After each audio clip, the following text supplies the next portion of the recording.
State Sports Report. All sorts of Penn State news going on this week, including the Penn State basketball team, which for the past few weeks did have a relatively fair shot at the NCAA tournament because they do have the hardest schedule in the country, which of course is factored in by the tournament committee. Has just had a massive downfall. Starting with their loss to Nebraska, one of the worst teams in the country, a team who hadn't won a Big Ten game in 21 tries, lost to Nebraska last week, and then big slippery slope from there. As after that Nebraska loss on February 14th, losing to Ohio State, to Iowa, beating Nebraska on last Tuesday, but then losing to Purdue, getting blown out by over 20 points this past Friday. Now just 2 games left in the regular season for Penn State basketball, against Minnesota at home on March 3rd, and then going to College Park to play Maryland on March 7th. Those games honestly don't even really matter that much because there's absolutely no chance that Penn State makes the tournament without winning the Big Ten tournament, which of course March 10th to 14th in Indianapolis. They would have to win 5 straight games. That's their only path to the tournament. I suppose if they were to beat Minnesota and Maryland and go to the Big Ten championship and lose, they'd have a shot, but even then, highly doubtful. But Penn State sports overall, of course, still very strong across the polls for this week. Penn State with 8 ranked teams, the most in all of the NCAA. The wrestling program, the biggest powerhouse program at Penn State, number 2 in the country, with another blowout win this past week. Number 2 in the country now after beating Maryland 44-0 last week.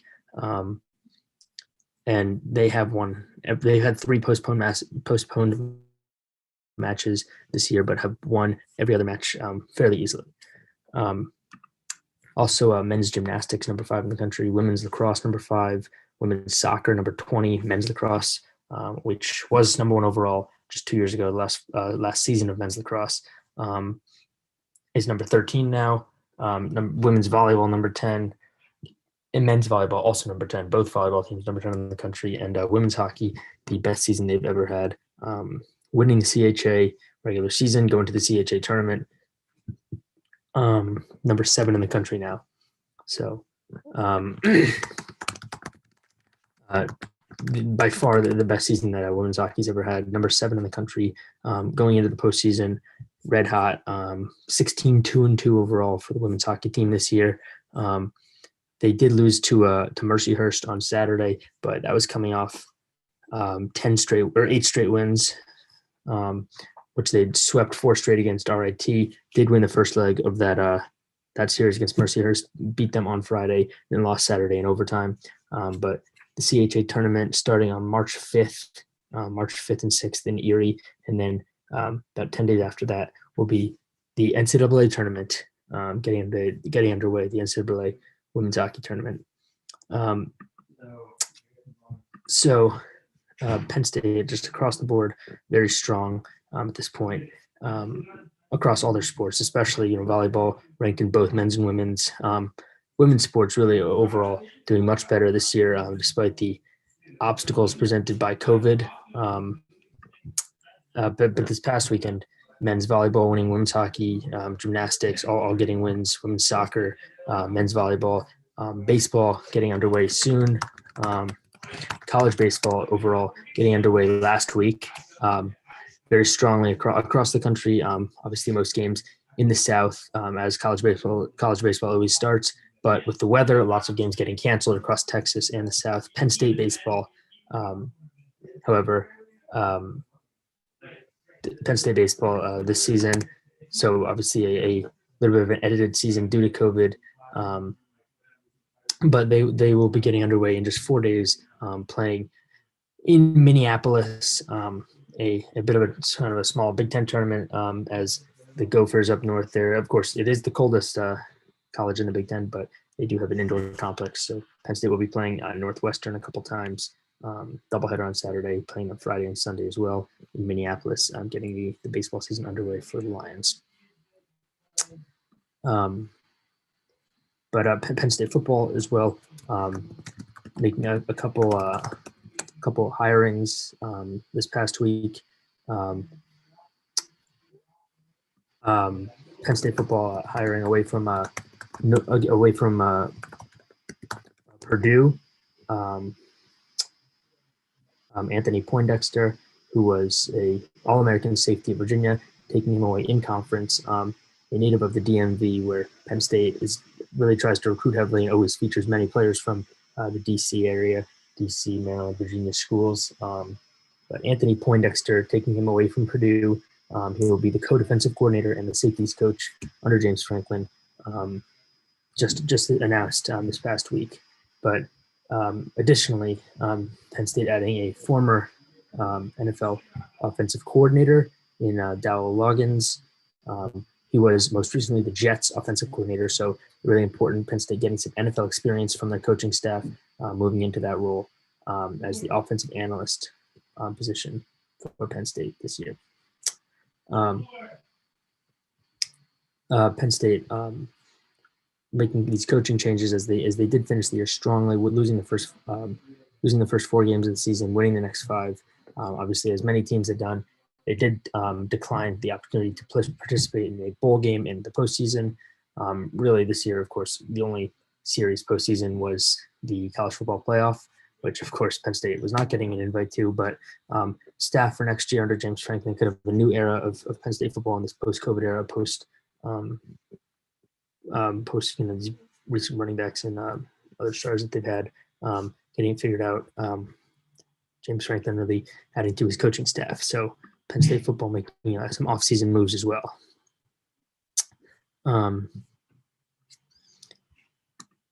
But the men's hockey team also looking to get back underway. As much success as most teams have had for Penn State recently, especially this past week. Penn State men's hockey, unfortunately, not really been able to play much. They didn't play at all in the entire month of February. Their last game at this point was January 29th versus Notre Dame, having series against Michigan, series against Ohio State, series against Arizona State, and then series against Minnesota, all either postponed or canceled. Likely all going to get canceled eventually, because there's absolutely no room to make up 8 games. Hopefully they could make up at least 1 or 2, but even that seeming unlikely. So as of now, they are supposed to play March 5th in South Bend against Notre Dame, March 5th and 6th. But given the late week cancellations that Penn State has had to deal with over the past month, we'll see if that one even happens. Hopefully it does, and that would be a huge win for Penn State if they were to even get those games in. They were able to get some wins in at Notre Dame. Notre Dame is 3rd in the Big Ten, far ahead of Penn State. Obviously, Penn State having played by far the least amount of games, the fewest in the Big Ten, having played only 16 games, whereas every other team other than Michigan's played at least 20. Notre Dame's actually played 22, so they played 3 more series than Penn State. And hopefully Penn State not coming out rusty and Notre Dame a bit worn out. If they do get these 2 games in this weekend. Notre Dame this past weekend was able to play, getting games in against Michigan State in East Lansing. They swept both of those, swept that series, winning both of those 2-0.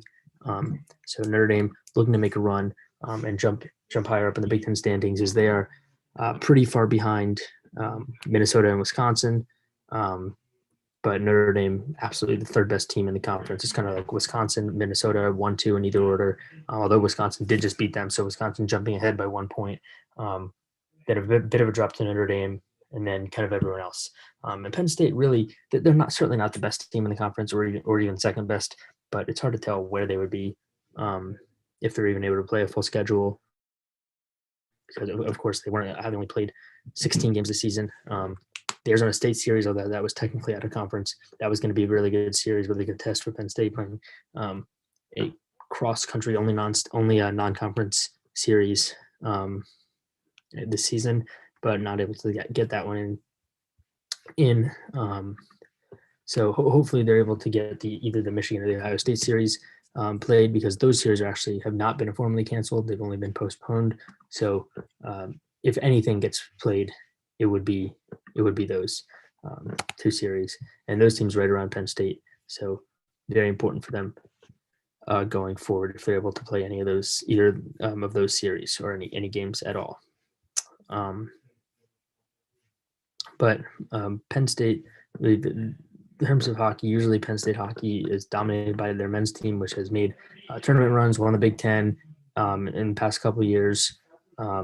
This season, hopefully they're even able to play another game this season. It's just been so long that they're really just hoping to play any more games and get rid of these COVID issues. Penn State softball as well, getting underway this past week, playing against Purdue this past week, and they've been able to start their season on time, unlike the baseball team, which is coming up this week. But Penn State losing a couple games this weekend against Northwestern, as well as Purdue. Of course, softball not always or really ever a strong sport for Penn State, but nonetheless, looking forward to spring sports, as Penn State and Central Pennsylvania, much of the East Coast, has had to deal with severe weather this past couple of weeks. So spring sports will certainly be very welcome at Penn State this year. The lacrosse team, men's lacrosse, another up-and-coming team, as I said, was ranked number 1 in the country for a little while a couple of years ago, made it all the way to the Final Four before losing to Yale, has played 2 games this season, both against ranked opponents, very tough start to the year, losing to Rutgers and to Maryland, and then has Ohio State coming up next week. Ohio State, Johns Hopkins, and Michigan, and on the lacrosse team in a shortened season due to COVID, we really have to work on picking up the pace there, starting with this Ohio State game on March 6th. The women's lacrosse team as well, getting underway themselves now, and they've played 2 games. Of course, women's lacrosse usually more high scoring. They have played 2 games, scored 35 goals. Also against Rutgers and Maryland, beaten both of those teams, and playing a series at Northwestern this weekend. So overall, big start to spring sports. Hopefully they're going to be able to wrap up winter sports, get back to playing, and get spring sports season underway as well. Penn State football, of course, being the main focus here in Happy Valley. No other news other than the recent coaching hirings. Getting a couple recruits. We're getting a couple recruits committed for the upcoming seasons.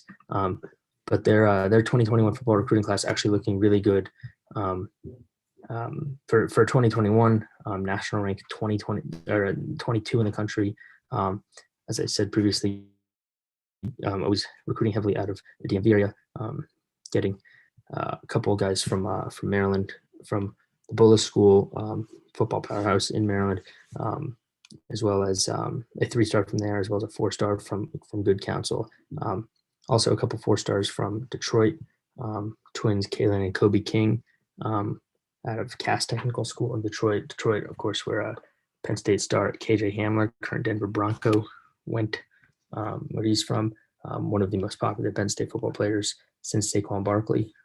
But recruiting class coming together very well for 2021. For 2022, it's actually, they only have 7 hard commits, but the number 6 ranked recruiting class in the entire country, number 2 ranked in the Big Ten, obviously behind Ohio State. It seems like Ohio State gets pretty much anyone they want that's not from down south or California, and even then they get some of them. But Ohio State, infamously, notoriously, has not had there's not been a 5-star recruit from the state of Ohio that didn't go to Ohio State. There's not been a 5-star recruit from the state of Ohio recruited by Ohio State that hasn't gone there in over 20 years, which is just absolutely insane and shows their dominance in college football recruiting. Also, with the kind of recent downfall of Michigan, how Michigan has gone downhill the last few years, hasn't beaten Ohio State in about 10 years. It's really Penn State and Ohio State with the 2022 recruiting class. Penn State with 7 4-star recruits behind just Ohio State. Michigan only with 2. Pretty much no one else in the Big Ten has a very good recruiting class. Penn State and Ohio State both ranked in the 90s in the upper echelon for recruiting. As I said, Penn State recruiting class for 2022, number 6 in the entire country. So it's just always been Ohio State as the hurdle. Obviously losing to them by 1 point in back-to-back years in 2017 and 18, and then losing to them in 2019, and then 2020 is supposed to be the whiteout. Getting Ohio State back here. There's nobody that Penn State absolutely can't beat in the whiteout. It's always a winnable game, but unfortunately, there wasn't really no whiteout this year. There was technically a whiteout game, but with no fans in the stands, didn't really make a difference. So Penn State really looking for that another crack at Ohio State coming up next season. Whereas Ohio State, that big rival for 2022, they have the number 1 recruiting class in the country. So it's really pretty hard to beat them. They have 3 5-star recruits, and actually all from out of state. But of course, every 4-star or a bunch of 4-star recruits from Ohio. There were no 4-star, there were no 5-star recruits from Ohio for that recruiting class. But Penn State, that's always going to be their barrier. Always going to be their hill they have to get over. Is going to be the Ohio State. Penn State basketball. As I said, the Big Ten tournament coming up next week, going to be their last hope. And they have stayed close in a lot of games. They were very close against Ohio State, Michigan, against Rutgers. They've been in a lot of games, so it's not impossible that they win a couple games in the Big Ten tournament, make some noise, at least play spoiler. It would just be so difficult. Oh, of course, Indiana lost Indiana just by 2. Michigan by 4. Purdue close game. I mean, just so many close games. Ohio State lost them a couple times close. It would just be so difficult for them to win 5 straight games in the Big Ten tournament. And as of now, or if you had said a few weeks ago, this would have been different. But as of now, they actually don't get any bye. Only 4 teams get no byes in the Big Ten tournament. Penn State, one of them. That gets no byes. They would be playing, I believe, Northwestern in that first round, and then they would probably have to beat Northwestern,